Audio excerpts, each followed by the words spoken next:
We did not want to get into trouble for not going to school. The neatly dressed boys about my age got off. They carried books under their arms. After they crossed the street, the bus drove away. Roberto and I came out from hiding and joined Papa. Tienen que tener cuidado, he warned us. After lunch, we went back to work. The sun kept beating down. The buzzing insects, the wet sweat, and the high dry dust made the afternoon seem to last forever. Finally, the mountains around the valley reached out and swallowed the sun. Within an hour, it was too dark to continue picking. The vines blanketed the grapes, making it difficult to see the bunches. "Vámonos," said Papa, signaling us that it was time to quit work. Papa then took a pencil and began to figure out how much we had earned for our first day. He wrote down numbers, crossed them out, wrote down some more. "15," he murmured. When we arrived home, we took a cold shower underneath a water hose.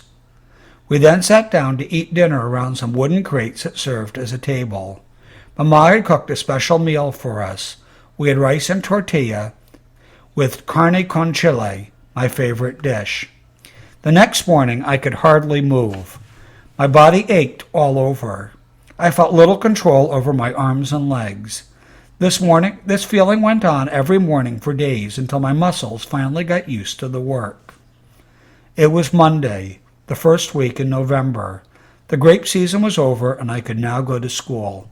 I woke up early that morning and lay in bed, looking at the stars and savoring the thought of not going to work and of starting 6th grade for the first time that year.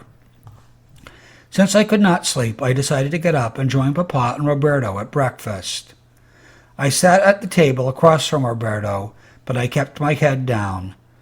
I did not want to look up and face him. I knew he was sad. He was not going to school today. He was not going to school tomorrow, or next week, or next month. He would not go until the cotton season was over, and that was sometime in February. I rubbed my hands together and watched the dry, acid-stained skin fall to the floor in little rolls. When Papa and Roberto left for work, I felt relief. I walked to the top of the small grade next to the shack, and I watched the Cucaracha disappear in the distance in a cloud of dust.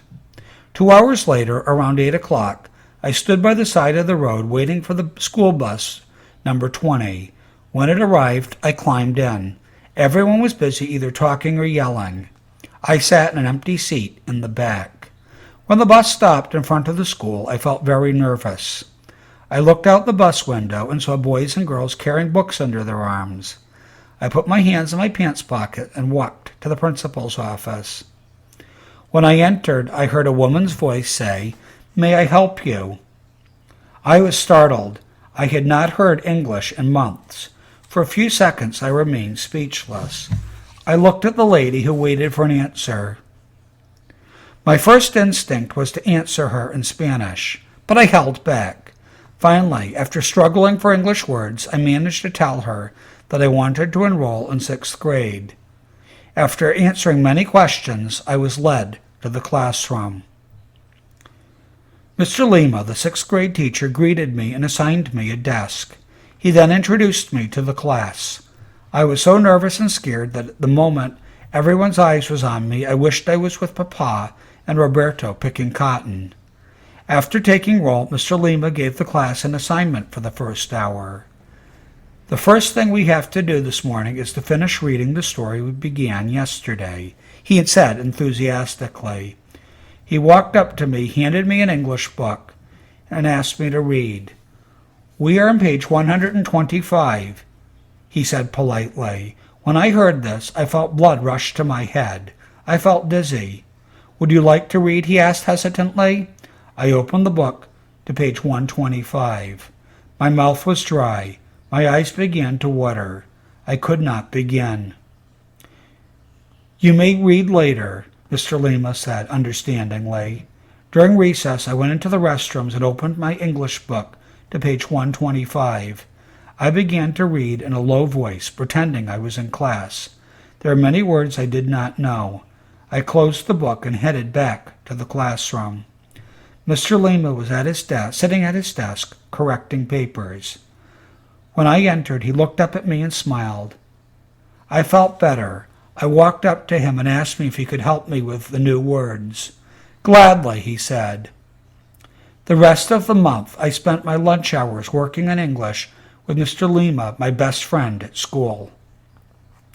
One Friday, during lunch hour, Mr. Lima asked me to take a walk with him to the music room.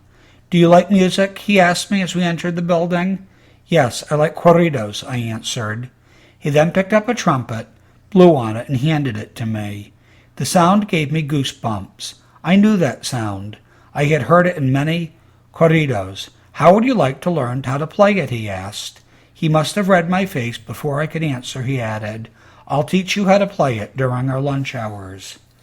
That day I could hardly wait to tell Papa and Mama the great news. As I got off the bus, my little brothers and sisters ran up to meet me. They were yelling and screaming. I thought they were happy to see me, but when I opened the door to our shack, I saw that everything we owned was neatly packed up in cardboard boxes.